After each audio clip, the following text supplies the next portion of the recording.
Assalamualaikum warahmatullahi wabarakatuh. Saya bersama Biker Subuhan Pekanbaru Riau.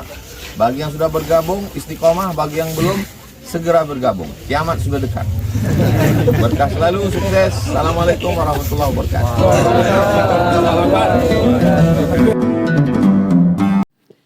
A'udzu billahi minasyaitonir rajim. Bismillahirrahmanirrahim. Assalamualaikum warahmatullahi wabarakatuh. Alhamdulillahi rabbil alamin. Alhamdulillahilladzi an'ama bi ni'matil iman wal islam bihima tatimmus salihat. Asyhadu an la ilaha illallah wahdahu la syarika lah. Wa asyhadu anna Muhammadan abduhu wa rasuluh la nabiyya ba'd. Allahumma salli wa sallim wa barik ala hadzal nabiyil karim. Allahumma salli ala Muhammad wa ala ali Muhammad fil alamin innaka Hamidum Majid. Ya ayuhan nasu taqu rabbakumul ladzi khalaqakum min nafsin wahidah wa khalaqa minha zawjaha wa batha minhuma rijalan katsiran wa nisaa wattaqullaha alladzi tasaaluna bihi wal arham innallaha kana 'alaikum raqiba. Ya ayyuhalladzina amanu taqullaha wa qulu qawlan sadida yuslih lakum a'malakum wa yaghfir lakum dhunubakum wa may yuti'illaha wa rasulahu faqad faza fawzan 'azima. Bapak Ibu sekalian yang berbahagia, puji syukur kehadirat Allah atas limpahan rahmat dengan mengucapkan alhamdulillahirabbil alamin. Bersolawat kepada Nabi dengan mengucapkan Allahumma salli ala Muhammad wa ala ali Muhammad fil alamina innaka Hamidum Majid. Bapak Ibu sekalian yang berbahagia, mudah-mudahan di maghrib ini Allah limpahkan rahmat dan karunia-Nya. Allah berkahi, Allah jadikan rumah tangga yang sakinah mawaddah warahmah. Allah anugerahkan anak-anak yang saleh dan saleha yang selalu dalam ketaatan kepada Allah. Allah tetapkan hati kita, teguhkan keimanan kita dan istiqamah dalam kebaikan. Amin ya rabbal alamin. Allahumma faqihna fid din wa 'allimna ta'wil. Baik Bapak Ibu sekalian yang berbahagia, bagaimana kabarnya Bapak Ibu, sehat? Ibu-ibu sehat? Masih kuat? Insyaallah atau alhamdulillah. Baik, di maghrib ini kita akan mencoba sedikit mengkaji hal-hal yang terkait dengan keadaan kita hari ini. Kita akan melihat sedikit biar kita terbuka, mata kita terbuka, tapi kita tidak memvonis, tetapi kita melihat bagaimana seharusnya sikap seorang muslim. Baik, judul kita malam hari ini, loyalitas kepada orang kafir yang bisa membatalkan iman. Jadi bentuk-bentuk loyalitas kepada orang kafir yang bisa membatalkan iman. Artinya apa maksudnya loyalitas tadi? Kedekatan seseorang muslim atau mukmin dengan orang-orang kafir. Jadi bagaimana agama menjaga? Bagaimana, apakah agama mengajarkan kepada kita? Apakah agama mengajarkan kepada kita muasyarah, bermuamalah dengan orang-orang yang berbeda agama dengan kita? Dan ini penting untuk kita pahami, biar kita tidak salah paham dalam mengambil sebuah tindakan dan keputusan. Baik, Bapak Ibu sekalian yang berbahagia, kata Nabi dalam hadisnya 3 perkara yang terdapat dalam diri seseorang itu. Kalau ada 3 perkara dalam diri seseorang tersebut, kata Nabi, wajada fihi halawatal iman, dia bisa mendapatkan, merasakan manisnya iman.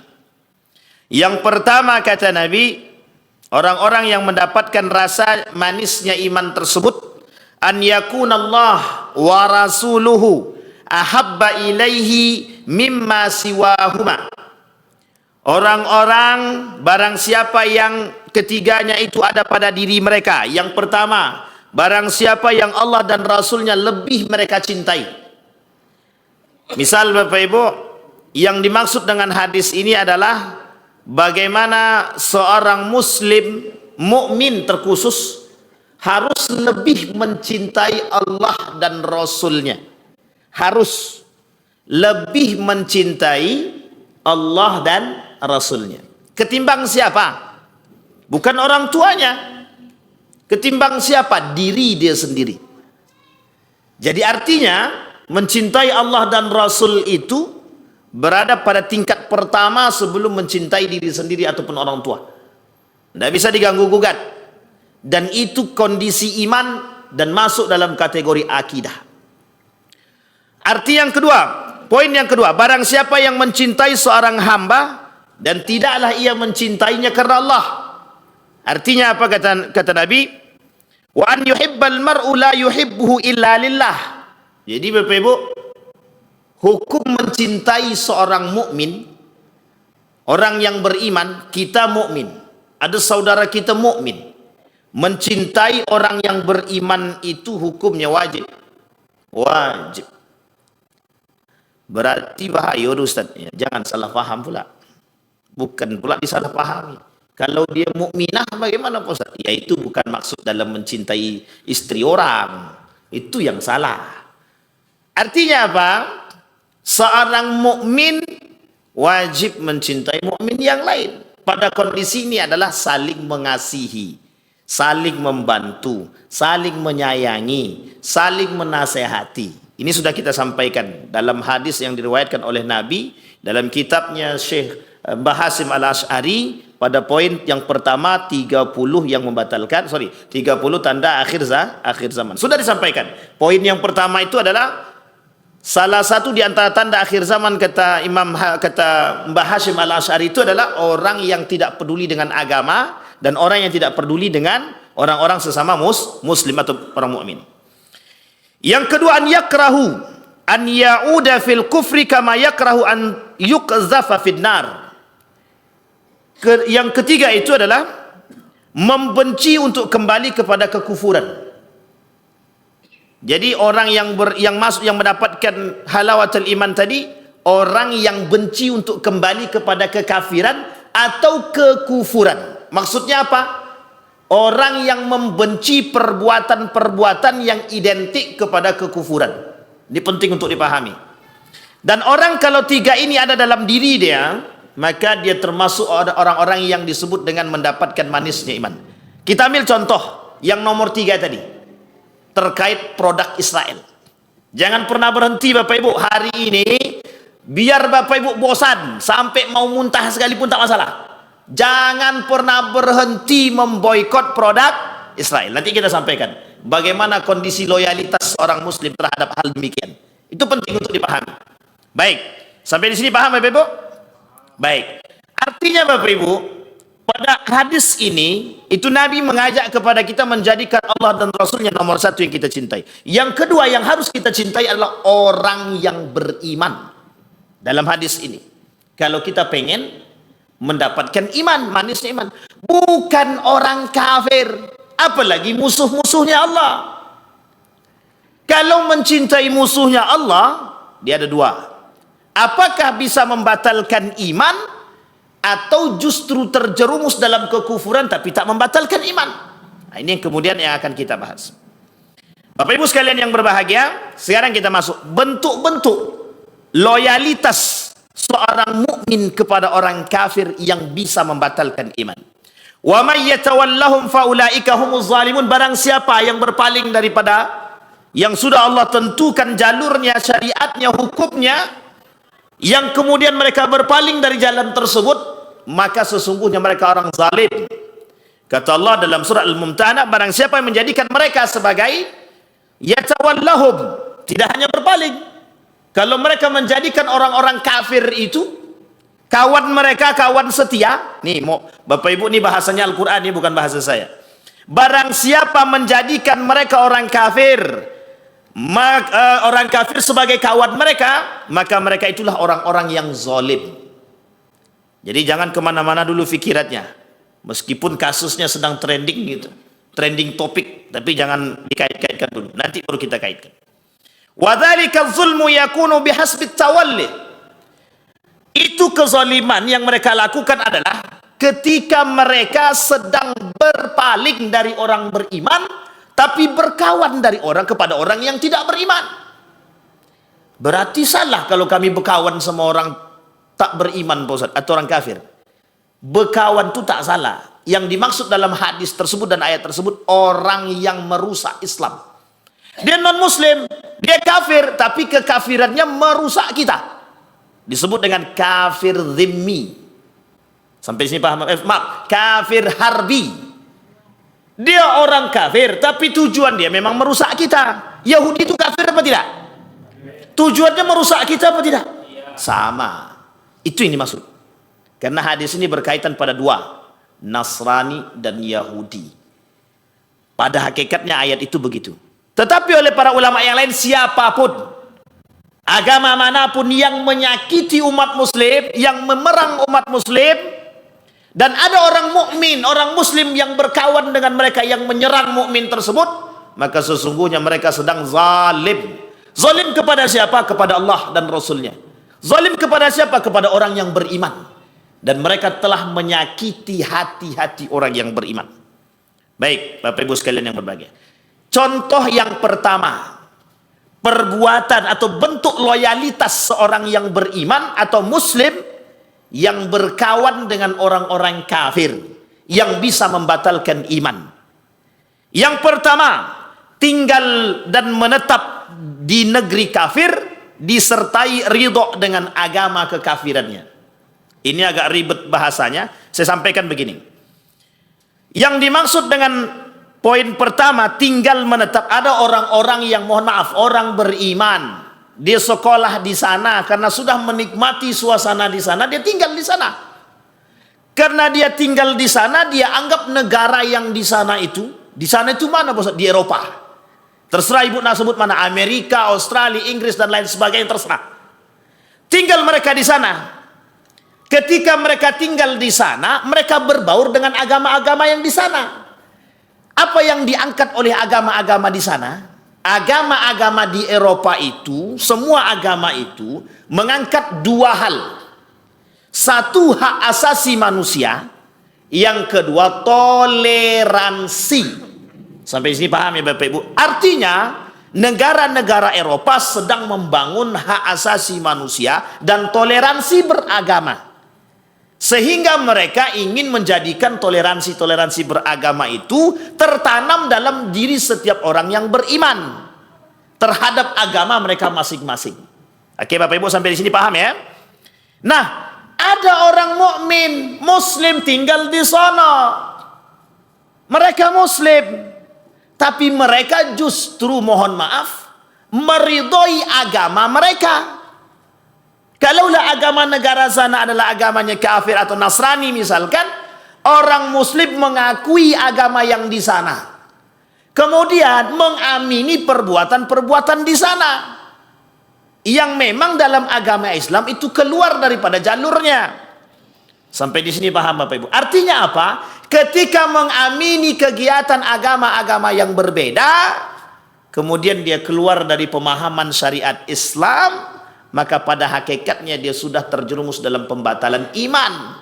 Artinya apa? Mengakui perbuatan-perbuatan orang-orang kafir yang keluar daripada jalur syariat Islam. Itu yang sederhana bahasanya.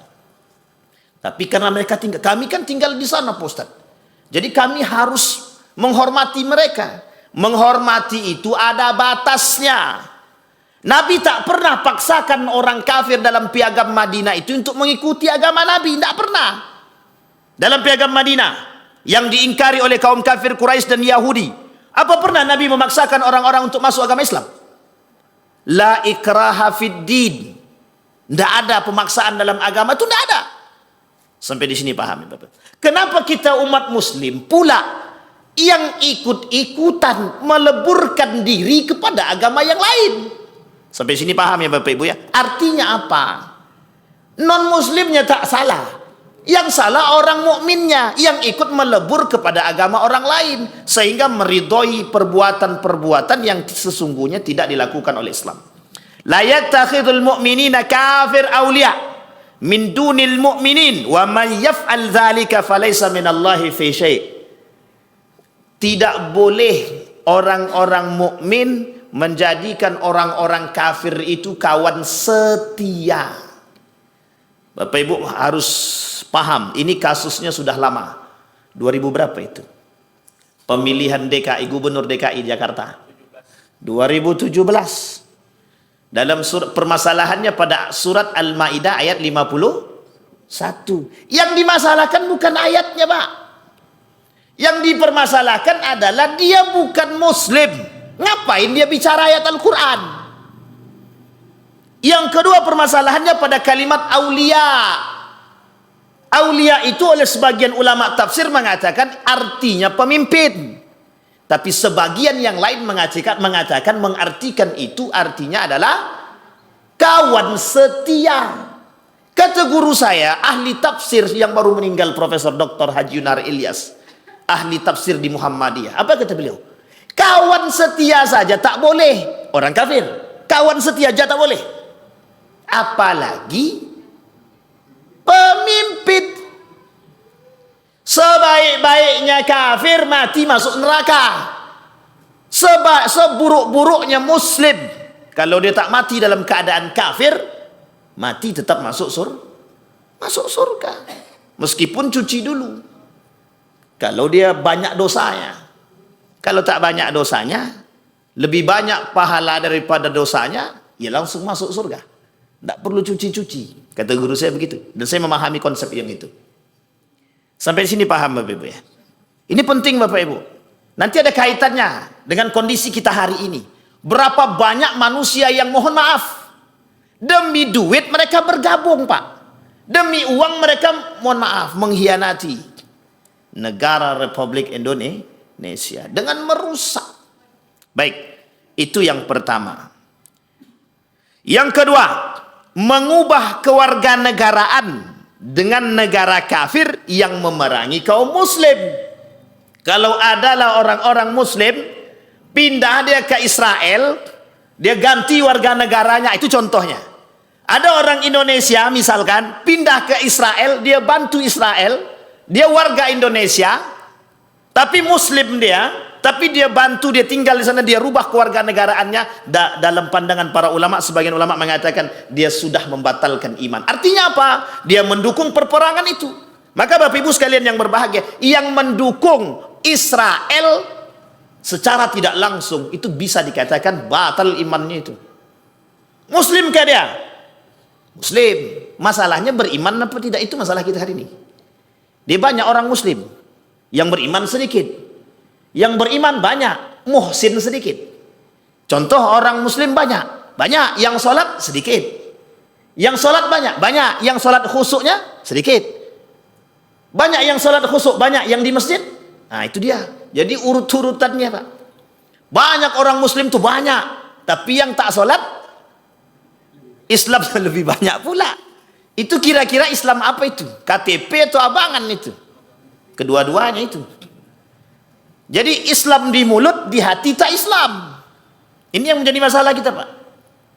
Sehingga Bapak Ibu pembahasan ini itu menjadi pembahasan khusus dalam satu buku berjudul Al-Wala wal Bara.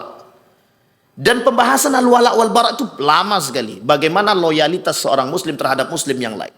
Dan itu dibahas, seharusnya kita umat mukmin itu harus punya dedikasi yang kuat terhadap mukmin yang lain. Al-mu'minu lil mu'mini kal bunyan yashuddu ba'duhum ba'du. Kita itu satu bangunan. Orang mukmin dengan mukmin yang lain itu satu bangunan. Hari ini kita senang. Mukmin sebelah dicaci maki, yang di sini senang. Mukmin di sini yang dicaci maki, mukmin sono yang senang.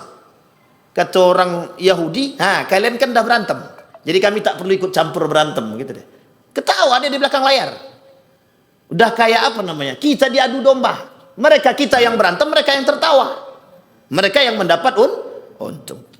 Mengubah kewarganegaraan dengan negara kafir yang memerangi kaum muslimin.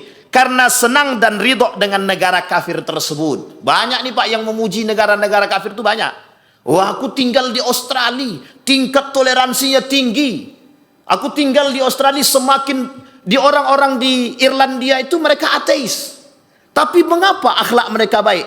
Bahkan lampu merah pun tak ada kata dia. Jadi dia memuji Pak, sangat memuji negara-negara yang mohon maaf tak beriman. Itu kalau orang salah paham, kalau dia senangnya karena keridhaan dia, Senangnya karena hati dia itu bisa membatalkan iman. Jadi di Irlandia itu Bapak Ibu, kata guru saya itu tidak perlu lampu merah. Semuanya tinggal kesadaran aja. Kalau sudah saatnya jalan ya jalan, rapi begitu. Itu menterinya pernah satu ketika guru saya itu berkunjung ke sana. Itu kata beliau, mencari menterinya aja bukan sulit, mudah. Yang buka kantor menteri dia sendiri, yang ngajak makan pakai bayar sendiri. Nah, jadi bayangkan kalau sempat kayak gitu di negeri kita, insya Allah itu baik kali itu. Senang pula kita anggota dewan ini kan, dikunjungi dia yang bayarkan, itu mungkin lah ya. Tapi bukan ngambil dari duit yang lain kan itu. Ini bayar tapi ternyata ngambil pula dari yang lain. Ini yang kita takutkan. Sampai di sini paham ya Bapak Ibu? Itu yang nomor 2. Itu bentuk atau perbuatan loyalitas orang-orang muslim kepada orang-orang kafir yang memusuhi kita. Ketiga, at-tashabbuh, menyerupai orang kafir secara mutlak dan totalitas. Nah, ini dah banyak Bapak Ibu. Berpakaian jilbab itu tradisi Arab kata mereka. Tapi kalau berpakaian tank top, nah itu baru tradisi siapa itu? Itu tidak punya tradisi, Bu. Itu tradisi petalangan. Jadi orang yang tidak pakai, orang-orang yang pakai celana pendek, orang-orang yang tank topan perempuan, muslim dia, itu seperti orang-orang yang tidak beradab. Jangan ada tersinggung. Ini tak boleh tersinggung. Karena memang begitu keadaannya.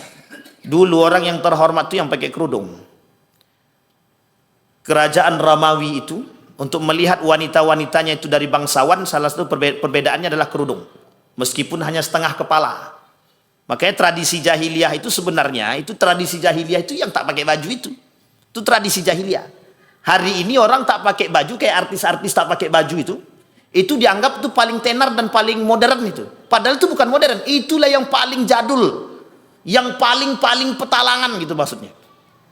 Kenapa? Harusnya mereka sadar, baju dibuat untuk dipakai, bukan untuk dibuang. Ini dipotong Bapak Ibu. Sehingga itu bukan tradisi jahiliyah lagi, jahiliyah banget itu. Itu udah kurang cerdas betul itu. Harusnya mereka sadar. Bayangkan dulu itu, satu kebanggaan bagi wanita-wanita bangsawan itu berpakaian rapi, menutup sampai ke bawah, di bawah lutut. Dan kemudian mereka pakai kerudung meskipun setengah kepala. Dan itu menunjukkan kalau itu biasanya orang terhormat. Makanya Bapak Ibu jangan salah. Agama mengajarkan berjilbab itu bukan untuk dihina. Bukan untuk kemudian dicaci dan dimaki. Itu untuk menunjukkan betapa mulianya. Perempuan yang berpakaian rapi, gamis, tidak nampak lekuk tubuhnya, berpakaian kerudung, mohon maaf, agak sedikit besar begitu, menutup segalanya. Kira-kira ada nggak cuit-cuit gitu? Nggak ada Pak. Tapi coba mohon maaf, pakai celana lepis sewempit tepol, pakai baju terserah mau kaos atau apa, nggak usah pakai kerudung, jalan depan preman tuh. Apa kata preman tuh? Jangankan cuit-cuit, lebih dari itu pun bisa. Sampai sini paham ya Pak Ibu? Jadi mana yang tradisi jahiliyah itu? Yang pertama apa yang kedua? Yang terhormat itu yang mana? Yang pertama apa yang kedua? Yang terhormat yang pertama, yang pakai kerudung rapi. Orang tidak mau Pak ganggu gitu.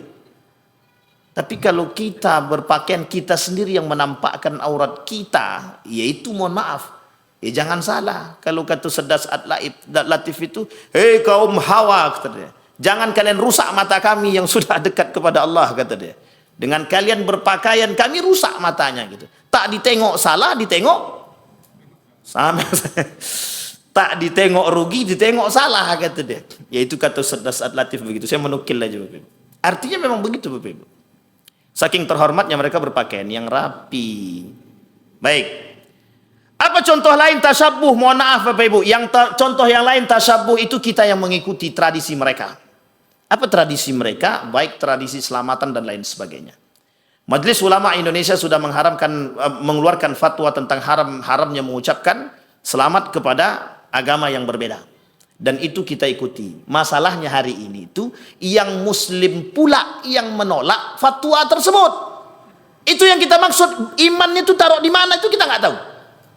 Muslim yang menolak fatwa MUI itu mengatakan haram mengucapkan selamat itu kepada agama yang berbeda. Tapi datang muslim, sebagian muslim menolak. Pertanyaannya itu mereka menolak karena nafsu atau karena iman? Nafsu. Itu unsur politik. Bayangkan Bapak Ibu, mohon maaf, agama yang lain itu tidak pernah berharap Bapak Ibu mengucapkan itu, tidak pernah berharap dia. Mereka tahu, lakum dinukum waliyadin. Zaman Nabi begitu. Hari ini kau ikut agama kami, besok kami ikut agamamu.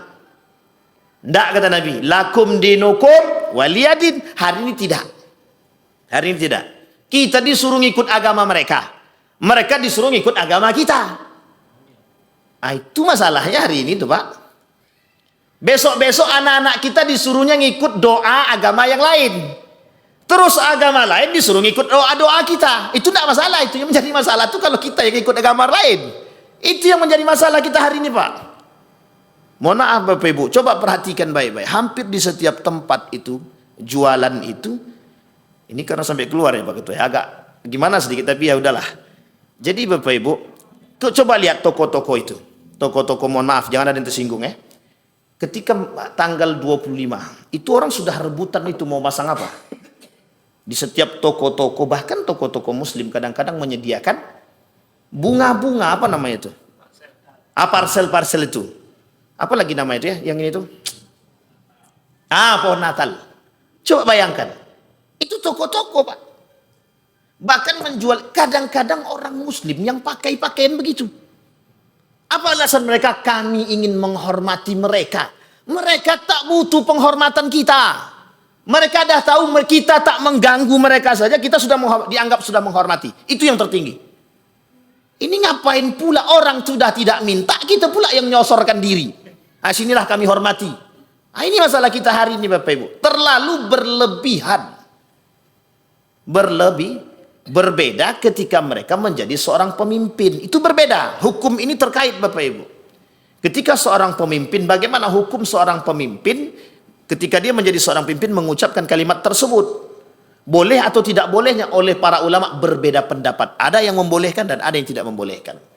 Ada yang membolehkan tapi dengan syarat. Dan ini Bapak Ibu diajarkan oleh agama kita. Kalau bukan pemimpin ngapain? Dan kita tidak punya hak untuk mengucapkan demikian Bapak Ibu. Dan ini adalah masalah tahunan.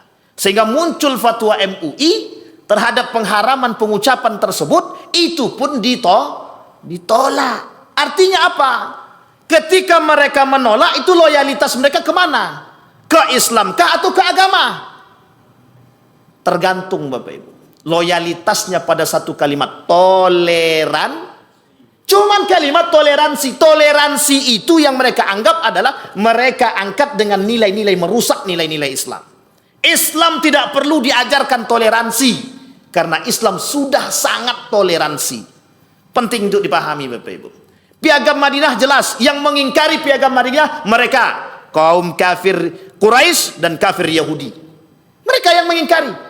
Perjanjian Hudaibiyah mereka yang mengingkari. Bukan kita yang mengingkari.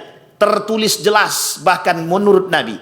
Kata Nabi, yang menyakiti orang kafir yang sudah berada dalam naungan kami, tanggungan kami, mereka sedang berhadapan denganku, kata Rasulullah. Tapi kalau kafir harbi itu kafir yang memerangi kita, ya itu memang harus kita lawan. Kalau mereka menyerang kita, kalau kita tak menyerang, kita yang mati. Artinya Bapak Ibu, hari ini itu banyak bermunculan. Dan kita bisa membedakan mana yang kafir zimmi, mana yang kafir harbi. Yahudi, Nasrani yang misionaris itu mesti mereka memerangi kita. Dan kita harus apa? Melawan mereka. Tidak bisa kita diam. Sampai sini paham ya Bapak Ibu ya? Ini penting Bapak Ibu, harus kita pahami. Udahlah, itu kan urusan mereka. Kita yang nggak punya loyalitas terhadap agama kita. Kita nggak punya dedikasi terhadap agama kita. Kita nih setiap orang berpikir untuk diri dia masing-masing. Baik, contoh yang lain tasyabuh dengan agama yang mereka. Mengikuti tradisi mereka. Dengan dalih, mohon maaf, toleransi. Aku barusan datang dari gereja. Ngapain? Ikut mereka. Aku tadi masuk ke dalam sana. Ngapain? Untuk menghargai agama mereka. La ilaha illallah. Umar bin Khattab pernah sholat di pelataran gereja. Artinya apa? Ketika itu Umar mengatakan, Umar tidak menghancurkan gereja tersebut. Tapi Umar hanya sholat di depan. Kata Umar, kalau aku masuk, aku khawatir orang-orang dari agamaku menganggap memperbolehkan masuk ke dalam itu. Tapi kalau dia kemudian tidak sholat di dekat situ, aku khawatir kalau orang-orang akan menghancurkan itu. Sehingga Umar bin Khattab sholat di depan. Biar apa? Biar tidak terjadi keduanya. Bayangkan cara Umar bin Khattab menjaga. Makanya Bapak Ibu, berbeda pendapat. Tapi yang paling kuat, kita dilarang Bapak Ibu untuk masuk ke tempat ibadah mereka, itu dilarang. Mereka kan sudah masuk ke dalam tempat kita, itu tak urusan kita, ngapain kita bahas? Mereka mau masuk ke dalam kita, itu tergantung hukum agama mereka. Sekarang yang menjadi pertanyaannya, ngapain kita masuk ke tempat mereka? Itu pertanyaan kita hari ini. Bahkan mau sholawatan di sana, mau ngapain kita sholawatan di sana? Emang masjid kurang cukup? Memang kurang cukup sih Ustaz. Selama ini kami tak di dalam masjid, di luar. Sampai sini paham Bapak Ibu. Bapak Ibu boleh lihat kasus-kasus hari ini Bapak. Aneh-aneh. Apa maksudnya aneh-aneh? Sholawatan di gereja, sholawatan. Kemudian di luar, di vihara, di tempat-tempat tertentu, tempat-tempat ibadah mereka. Oh kami mau, mau dakwah Ustaz. Ya, ada dua kemungkinan. Bisa jadi dia yang ikut kita atau kita yang ikut dia. Kalau tak kuat iman, maka dalam syaratnya seorang mukmin yang berangkat ke negara asing, itu ada syarat Bapak Ibu. Seorang yang pergi safar ke negara Eropa atau keluar daripada negara asalnya, yang memang negara itu kuat dengan kental dengan agama-agama yang lain, maka itu bersyarat. Apa syaratnya? Orang yang berangkat itu harus kuat iman dulu. Ini yang terjadi Bapak Ibu hari ini. Banyak yang berangkat ke sono, balik-balik, mohon maaf. Kadang kurang lurus itu adabnya. Akhlaknya tidak lurus. Kadang-kadang mohon maaf dipermainkannya agama. Ketika dia belajar di negara kita, di negaranya di Indonesia, dia dari pesantren, dia ngerti agama, dia tahu bagaimana memposisikan nilai-nilai agama. Ketika dia belajar ke sana, balik dari sana ke sini, makin liberal. Yang tadinya pakai kerudung tak jadi pakai kerudung. Yang tadinya pakai gamis nggak jadi pakai gamis. Yang tadinya pakaian sopan sekarang pakai pendek. Kadang-kadang sudah berbuah Pak. Nilai mereka anggap apa yang mereka dapat di sana bisa mereka bawa ke sini seutuhnya dengan dalih hak asasi manusia, dan yang kedua toleran. Cuman itu Pak, dua itu, dan dua ini sengaja ditanamkan oleh kaum orientalis untuk merusak nilai-nilai agama Islam. Jadi Bapak Ibu dipaksakan untuk mengamini apa yang mereka perbuat. Sampai sini paham ya Bapak Ibu ya. Contohnya yang sudah kita amini hari ini Bapak Ibu, celana lepis. Dulu orang Melayu tuh anti pakai celana lepis itu. Hari ini jangankan lepis, legging. Bukan lepis lagi, legging. Itu pun leggingnya minta ampun tipisnya. Kalau bagi saya tak usah pakai baju lah. Sampai sini paham ya Bapak Ibu. Dan mohon maaf, ada yang mengkritik. Bagi kaum Adam ya enaklah menengok. Tapi mereka enggak punya malu. Enggak. Kenapa? Tren masa kini Ustaz. Oh iya juga. Itu yang merusak kita itu, tren masa kini. Sampai di sini paham Bapak Ibu ya? Apa tasyabuh yang lain banyak? Minum khamar, judi, diskotik. Ada satu cerita yang unik di Pekanbaru ini Bapak Ibu. Saya pernah ditolak mentah-mentah itu untuk tidak boleh ngisi kajian di masjid tertentu itu. Gara-gara saya pernah melarang ibu-ibu joget. Apa kata ibu-ibu tuh? Jangan Ustaz mulai bulan depan Ustaz tak usah lagi ngisi. Saya usut-usut mengapa sebabnya. Rupanya pernah saya membahas tentang joget. Saya bilang ibu-ibu itu haram joget atau kemudian makruh paling tidak, saya bilang gitu. Semenjak itu tak dipakai lagi Pak. Kenapa? Karena ternyata mereka punya tradisi. Apa tradisi mereka? Joget. Jadi memang tradisi kami setiap 17 Agustus itu kami joget kata dia. La ilaha illallah. Itu kalau sempat nenek-nenek yang joget itu kita masih mikir Pak. Kalau nenek-nenek mungkin orang mau lihat juga agak gimana gitu. Tapi yang kita kasihankan adalah dah nenek-nenek joget-joget, ntar lagi mau menghadap kubur masih bisa joget-joget. Itu kan kadang-kadang kita sudah apa bahasanya sudah senja gitu loh, tinggal menunggu waktu. Bayangkan yang saya maksud adalah betapa mereka mudah sekali menolak pemahaman-pemahaman tentang nilai-nilai agama. Bayangkan itu terjadi dan itu kita rasakan. Joget, apakah ada Islam menganjurkan perempuan joget? Jangan tersinggung ibu-ibu, bapak-bapak. Adakah Islam menganjurkan perempuan berjoget? Apalagi mohon maaf dengan pakaian sempit, memang berkerudung, tapi kerudung likat ke leher begini nampak sininya. Atau kerudung, mohon maaf, tidak menutupi auratnya, tidak menutupi dadanya. Bapak ibu bayangkanlah, bapak-bapak tidak usah bayangkan, cukup ibu-ibu aja yang bayangkan. Artinya bapak ibu, itu bukan tradisi jahiliyah lagi. Artinya kita mau kemudian kita mengangkat nilai-nilai agama, mereka yang meruntuhkan nilai-nilai agama. Dengan dalihnya cuma satu bapak ibu, hak-hak kami Ustaz, tep-tep kami, yang nak joget kami, badan-badan kami. Iya juga. Tapi kan itu masalah kita hari ini bapak ibu. Apa pola pikir Pak? Bayangkan saking sulitnya kita untuk menegakkan nilai-nilai agama. Kalau kita bilang jangan joget, kolot Ustaz. Bapak ibu tahu kolot ya? Dianggapnya awak ini jadul. Ustaz tak ngerti. Apalagi kalau sempat musik yang dihidupkan itu selimut tetangga. Dan tidak betul pula itu selimut lagu. Tak mungkin pula selimut tetangga. Ternyata itu kiasan lah tuh bapak ibu. Dan sebagainya. Bapak-bapak tidak usah ikut-ikut menikmati Pak. Baik, itu yang ketiga, tasyabbuh Pak. Hari ini terlalu banyak perbuatan-perbuatan, yaitu tadi Pak, karena ini dampak daripada peradaban. Westernisasi peradaban barat setelah runtuhnya Turki Utsmani, kemudian peradaban Korea, peradaban Jepang dan lain sebagainya. Sekian banyak peradaban itu kemudian datang silih berganti untuk menggerogoti kita Bapak Ibu. Yang paling kuat adalah westernisasi, peradaban barat. Kenapa? Karena memang mereka bertujuan untuk meruntuhkan nilai-nilai agama yang ada pada diri kita. Tujuannya cuma untuk menanggalkan. Mereka mungkin tidak berharap lebih bahwa kita meninggalkan agama, tapi mereka berharap kita meninggalkan nilai-nilai agama. Dan itu sudah nampak Bapak Ibu, sudah nampak jelas di hadapan kita. Dan itu Bapak Ibu akan kembali kepada masanya yang disebut dengan tradisi jahiliyah. Jahiliyah dulu tak punya adab. Jahiliyah dulu tak punya akhlak. Bagi mereka budak itu ya budak. Tidak ada manusia, tapi kalau budak ya budak. Budak itu bagi mereka disamakan dengan binatang. Itu yang mereka inginkan hari ini.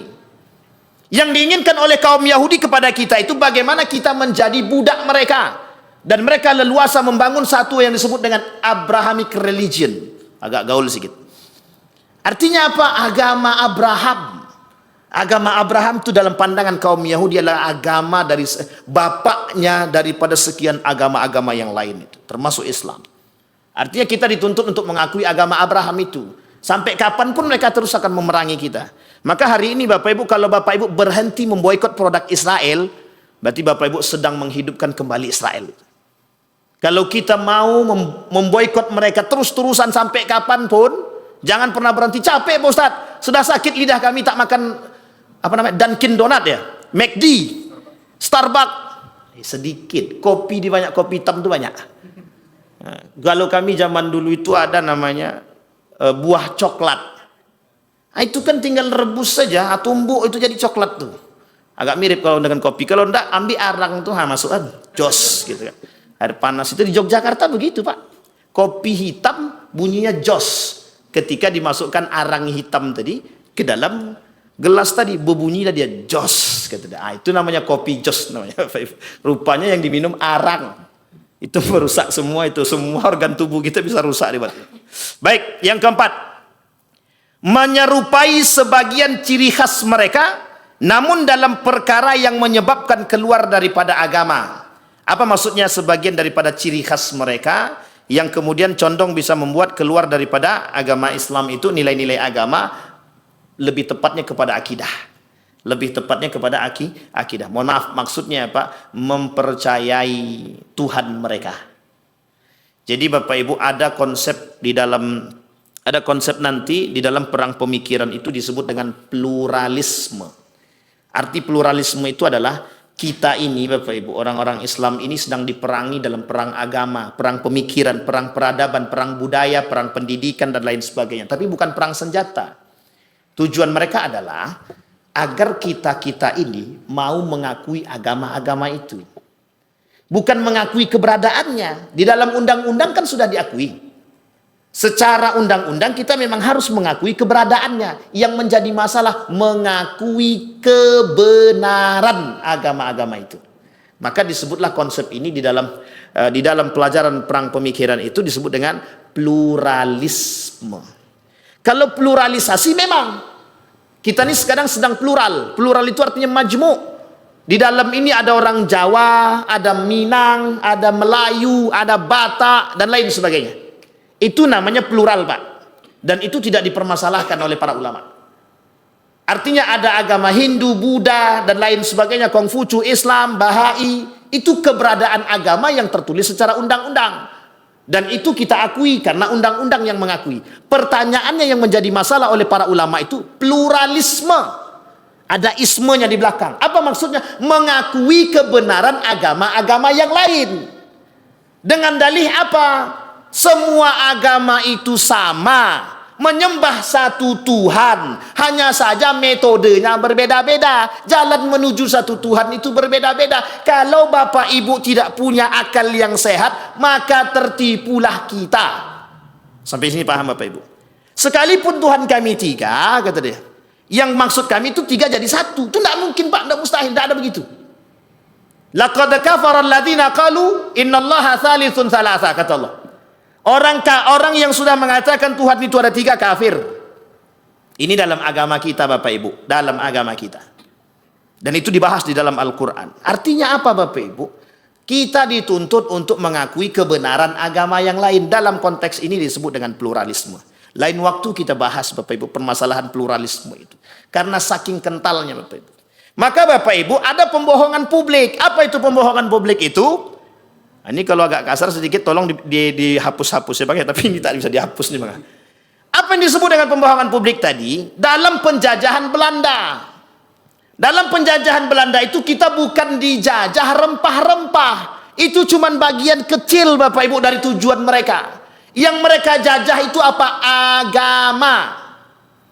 Kedua baru emas. Ketiga baru rempah-rempah kita itu Pak. Sampai sini paham ya Bapak Ibu ya. Yang pertama itu gospel. Gospel itu apa? Tentang agama. Mau tidak mau kita harus ngikut agama mereka. Itu tujuan mereka. Sama Yahudi juga begitu. Misionaris juga begitu. Tujuan mereka memang itu. Agar kita pindah agama. Kalau cuman karena mohon maaf, karena masalah akhlak, mereka tak akan mungkin memaksa orang lain untuk masuk ke agama mereka. Ini kami kasih 1 kardus mie goreng. Orang yang sudah terdampak bencana kemudian dipaksakan untuk masuk ke agama yang lain, kira-kira berakhlak apa beradab? Tidak dua-duanya. Sampai sini paham. Kalau cuma permasalahan sosial mereka tidak akan paksakan. Tapi karena ini masalahnya urusan agama, maka mereka tetap memaksa. Kalau kau mau masuk agama kami, kami kasih. Kalau kau tak mau masuk agama kami, ya sudah lapar sajalah. Sampai sini paham Bapak Ibu. Dan ini sudah terjadi. Ammar bin Yasir, bukan begitu? Iya. Sampai dibunuh kedua orang tuanya. Akhirnya daripada dia mati, dia kata saya keluar daripada Islam. Dia ketemu dengan baginda Nabi, dilepaskan Ammar bin Yasir, ketemu dengan Nabi, dan Nabi kemudian mendiamkan 3 hari. Tapi kemudian Allah kemudian memberi teguran kepada baginda Nabi. Artinya apa yang dilakukan oleh Ammar bin Yasir tersebut tidak salah. Kenapa dia mempertaruhkan nyawa dia? Daripada dia mati kemudian tidak bisa kembali kepada Islam yang hakiki, maka ditakutkan. Artinya jangan sampai mati konyol lah, itulah bahasanya Pak.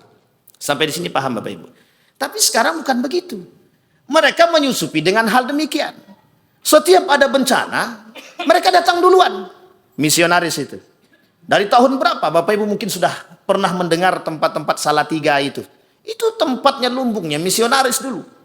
Bahkan salah satu pesantren terbesar di Indonesia ini pernah disusupi. 3 orang misionaris dari Salatiga itu masuk ke dalam pesantren itu 6 tahun sampai jadi ustadz, sampai mengerti bahasa Arab, sampai mengerti Al-Quran, mengerti hadis. Bayangkan, saking seriusnya ingin mencari titik kelemahan daripada Islam itu sendiri, mereka pelajari Pak. Islam itu mereka pelajari, bahasa Arab mereka pelajari, Al-Quran mereka pelajari. Saking seriusnya mereka. Lah kita yang sudah di dalam tak pernah serius dengan agama. Sehingga mohon maaf, ketika kita tak mendalami agama tadi, mudah kita tertipu dengan peran-peran mereka. Itu tadilah. Sampai berani kita mengatakan, Anda ada yang penting yang masalah agama itu kan masalah pribadi masing-masing Pak Ustaz.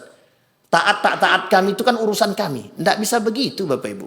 Urusan agama itu adalah saling menasehati. Hukumnya saling menasehati antara satu dengan yang lain itu hukumnya wajib. Kalau saya salah Bapak Ibu wajib menasihati saya, wajib. Bukan sunnah, wajib. Kalau tahu Bapak Ibu benarnya. Tapi kalau Bapak Ibu salah juga, kemudian saya ingatkan saya yang salah, makin jadi salah wa. Tidak ada dapat benarnya. Sampai di sini paham Bapak Ibu ya. Nah, ini penting Bapak Ibu untuk kita pahami. Menyerupai. Wa ma qataluhu wa ma salabuhu walakin subbiha lahum. Nah, ini kaitannya Pak dengan agama yang tadi, yang disalib tadi. Bapak Ibu tahu ya? Dan ini konteks agama kita mengatakan mereka tidak, mohon maaf, Nabi Isa tidak disalib. Itu pemahaman dalam Al-Quran. Wa ma qataluhu, dan dia tidak dibunuh, kata Allah. Sampai di sini paham Bapak Ibu ya. Kalau ini agak sedikit ekstrim, tolong dipotong abang-abang ya. Kalau tidak ekstrim ya nggak apa-apa. Baik, yang kelima, terakhir. Menyerukan bahwa semua agama itu sama benarnya. Ini tadi saya sampaikan. Menyerukan semua agama itu sah. Nah, inilah Bapak Ibu tujuan daripada kaum orientalis. Masalahnya hari ini Bapak Ibu, yang belajar ke sana itu orang-orang muslim. Anak-anak bangsa kita. Kita tak salahkan mereka belajar ke sana. Hanya saja ketika balik tumbuk yo aman sikit otak tuh. Bukan semakin rumit, semakin rusak. Sehingga mohon maaf Bapak Ibu. Karena pemahaman hak asasi manusia tadi dan toleransi yang begitu tinggi mereka angkat, sehingga itulah yang kemudian merusak nilai-nilai agama Bapak Ibu. Sangat rusak Bapak Ibu, sangat rusak. Wa may yabtaghi ghairal islami dina fala yuqbala minhu wa huwa fil akhirati minal khasirin, kata Allah. Tapi banyak orang tak sadar karena mendengar beasiswa tadi. Berapa beasiswa kamu ke Amerika tuh? Cuman 750 juta. Cuma. Itu tergiur, Pak. Tergiur. Berangkat. Balik-balik yang tadinya mohon maaf rajin sholat, tak jadi rajin sholat lagi. Yang tadinya rajin sholat tahajud, jangankan tahajud 5 waktu aja bolong. Ini yang kita takutkan Bapak Ibu. Artinya apa? Pengaruh bagi orang. Kita tak salahkan siapapun yang ingin berangkat ke sana, silahkan Bapak Ibu, silahkan. Dalam konteks belajar, silahkan. Tapi bukan berarti mengagungkan mereka. Belajar studi Islam itu yang bagus adalah di Eropa. Sejak kapan? Sejak kapan? Saya sudah sampaikan Bapak Ibu, kalau saya tak salah di Masjid Nurul Yakin saya sampaikan. Satu ketika kami pernah menjadi di jurnal itu sekretaris. Dia ada pengumpulan tulisan-tulisan ilmiah Bapak Ibu se-Indonesia ini yang ingin masuk ke dalam tempat tulisan kami, silahkan gitu. Dalam dunia akademik begitu. Nah Bapak Ibu, kebetulan ada satu tulisan yang masuk. Di dalam tulisan itu banyak ayat Al-Quran dan hadis Nabi. Apa kata mereka yang lulusan dari Eropa itu? Ada yang lulusan dari Australia, Amerika, Belanda. Kami berempat itu Bapak Ibu. 3-nya lulusan dari sana, saya lulusan Indonesia. Apa kata mereka yang bertiga ini? Ini tulisan ini terlalu banyak ayat Al-Qur'annya. Tidak perlu dibahas, kata dia. Tolak. Tak usah terima. Kalau dia mau, tolong perbaiki tulisan itu, kata dia. Kalau sudah diperbaiki tulisan itu, kurangi ayat-ayatnya. Coba kemukakan nalar berpikir logikanya. Coba bayangkan Bapak Ibu. Rusak apa tak rusak? Artinya apa? Mereka tak suka memperdebatkan ayat Al-Quran. Betul. Karena ayat Al-Quran bukan untuk diperdebatkan. Tapi kebenaran Al-Quran itu mutlak apa tidak? Mutlak. Artinya apa? Harusnya mereka yang berpikir. Ketika bertempur dengan Al-Quran, yang direndahkan akal apa Al-Qurannya? Kalau kita sedang berhadapan dengan Al-Quran, kebenaran Al-Quran mutlak, yang harus kita turunkan akal kita. Al-Quran mengatakan 2:1 dalam ilmu waris. Yang harus kita turuti adab atau Al-Quran? Atau akal atau Al-Quran? Itu tidak adil. Al-Quran itu yang harus itu 2:2 atau 1:1. Itu yang terjadi hari ini. Mereka terlalu meninggikan akal sehingga beranggapan, mohon maaf, kadang-kadang apa yang tertulis di dalam Al-Quran itu mereka anggap tidak benar atau perlu adanya revisi. Kok Al-Quran kalamullah mau direvisi? Siapa lo? Menulis surat cinta aja belepotan. Ini mau merevisi ayat Al-Quran. Sampai di sini paham Bapak Ibu ya? Ini Bapak Ibu kondisi kita hari ini. Cara mereka masuk lewat mana Pak Ustadz? Lewat pendidikan, lewat budaya. Hari ini budaya kita begitu Pak Ustadz? Iya. Boleh Bapak Ibu tengok. Sekarang itu budaya-budaya kita sudah mengikuti budaya-budaya mereka. Yang bawa siapa? Public figure kita Bapak Ibu. Entah itu artis, entah itu orang-orang yang selalu ke sana, kemudian balik mereka adopsi budaya-budaya tersebut, yang pernah tinggal di sana kemudian kembali, dan lain sebagainya. Sehingga mohon maaf Bapak Ibu, kita sudah tertipu. Dan kita mengamini tradisi tersebut. Artinya apa? Di mana bentuk pengaminannya? Kita tak banyak protes. Terhadap apa? Terhadap mohon maaf nilai-nilai agama yang sudah runtuh. Apa contohnya? Contohnya nilai-nilai agama yang sudah runtuh tadi, masalah pakaian. Apalagi masalah salam, apalagi masalah pengucapan, apalagi dan lain sebagainya Bapak Ibu. Banyak hal yang terjadi yang kita tak berani protes. Betul tidak sih dalam Islam begini? Cari tahu dulu. Kalau kita tahu kebenarannya kan kita bisa memperhatikan. Kita bisa membenarkan yang salah. Dan bukan malah ikut. Nah hari ini kita banyaknya mengikut, bukan mengkritik. Kita ambil contoh yang tadi. Orang minum khamar aja kita tak berani negur. Takut. Dengan dalih adalah yaitu hak-haknya dia minum khamar atau tidak kan tak urusan kami. Iya, betul. Perhatian kita terhadap sesama berkurang. Perhatian kita terhadap nilai agama berkurang. Padahal kita dianjurkan oleh agama, bahkan ditekankan untuk bisa selalu istiqamah dalam memberikan kebaikan kepada siapapun, termasuk mereka. Yang tadi kita sampaikan. Apa maksudnya? Memberikan nasihat kepada saudara kita yang beriman adalah bentuk daripada keimanan. Artinya kita cinta kepada mereka karena apa? Karena Allah. Kalau kita cinta kepada mereka karena Allah, berarti sudah bisa kita mendapatkan manisnya iman. Kalau kita tak peduli sama saudara kita, berarti belum ada wala. Dalam hati kita belum ada wala. Dalam diri kita belum ada iman yang kuat, belum ada. Sehingga Bapak Ibu belum bisa kita dikatakan bisa mendapatkan manisnya iman. Apalagi Bapak Ibu mohon maaf. Kalaulah hari ini kita itu dituntut untuk tidak cinta kepada Nabi dan keluarganya. Padahal hadis tadi mengatakan cinta kepada Allah dan Rasulnya jauh lebih cinta kepada diri sendiri. Artinya kalau seandainya hari ini terjadi adalah penggerogotan Bapak Ibu. Kita dipaksa untuk tidak mencintai Nabi dan keluarganya dengan berbagai macam cara. Pemalsuan nasab lah, tes DNA lah, dan lain sebagainya. Lantak. Terserah. Mau sampai kapanpun mereka, yang benar tetap benar, yang salah tetap salah. Sampai di sini pahami Bapak Ibu. Nah, ini yang harus kita pahami Bapak Ibu. Dan yang terakhir sebelum saya tutup, ini ada kaitannya loyalitas kita terhadap orang-orang kafir tadi Bapak Ibu. Ingin saya sampaikan Bapak Ibu bahwa kasus yang 5 orang itu bagian daripada permasalahan al-wala wal bara. Artinya apa?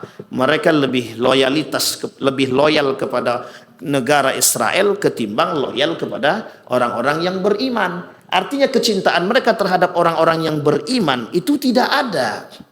Artinya apa? Mereka sedang menyakiti hati-hati orang beriman. Mohon maaf, kalau itu yang mereka bangun, itulah yang disebut dengan kemunafikan.